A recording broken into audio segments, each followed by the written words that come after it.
Здравствуйте, дорогие посетители моего канала! С вами Сластена, и сегодня мы приготовим томленые бараньи ребрышки.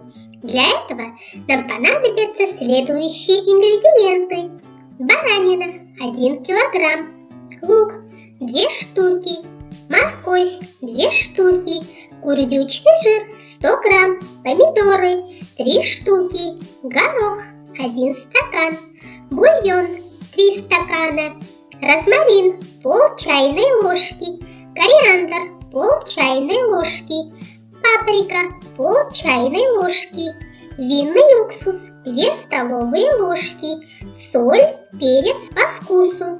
Процесс приготовления: бараньи ребра промыть, разделить на порционные кусочки, сложить в миску, посолить, добавить специи и винный уксус, хорошенько перемешать и оставить мариноваться на пару часов. Растопить курдючный жир и обжарить бараньи ребра. Добавить нарезанную крупными кусочками морковь, а затем лук. Обжарить все вместе в течение 5-7 минут. Следить, чтобы лук не перегорел. Помидоры ошпарить кипятком, снять кожицу и нарезать крупными кусочками. Добавить к ребрам помидоры и заранее замоченный горох. Перемешать.